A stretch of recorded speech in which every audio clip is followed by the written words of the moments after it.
you can paddle shift.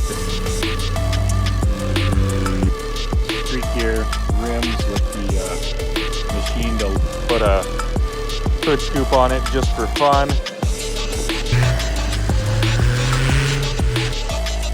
It's Suzuki time.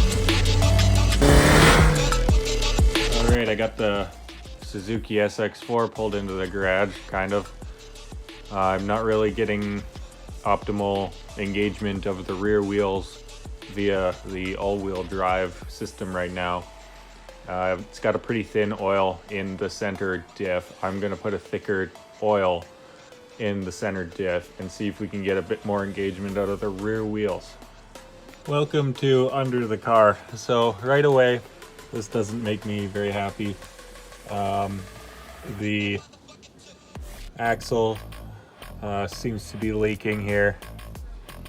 We've got fluid dripping off of the transfer case. So, a long story, if you buy your car from a farmer and he said he replaced the engine, maybe check if your transfer case was bolted down properly, because at a certain point driving this vehicle a few months after I bought it, I start to hear this really weird noise. So I get under the car and my first clue is all this fluid everywhere. So I get a wrench on one of these bolts and it's just right loose. The whole transfer case was right loose, ready to come off, and it was actually making its way off of the car. So I snugged everything down and the noise I was hearing went away. But obviously the whole thing right here needs to be resealed because all of that sealant has been broken apart due to this thing being loose. So yeah, just watch out if you ever buy a car off a farmer. So that's gonna be your drain spout right there. Ignore the hole in my subframe. So it's gonna accept a 3/8 ratchet, but due to clearance, I think I gotta use an extension. And it is seized on there pretty good.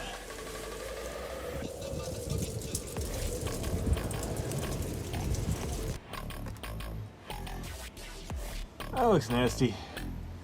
These also typically have a magnet on them to catch any debris that's being shorn off of the gears.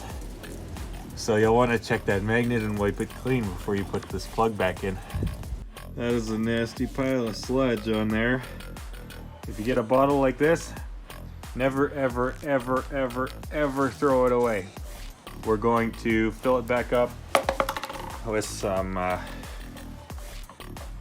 gear oil. We got 75/90, a lot thicker than what was in there.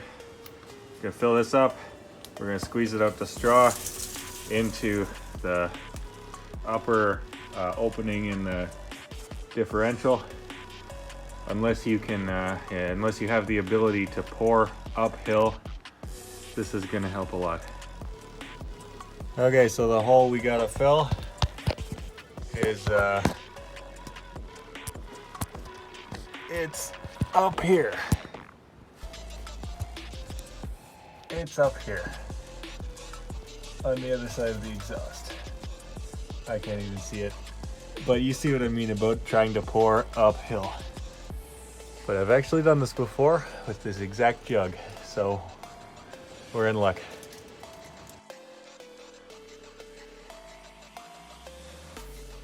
All right, we're all done here. We've installed some diff fluid on the floor. I quit until summer. So I managed to squeeze that fluid into the upper port on the transfer case.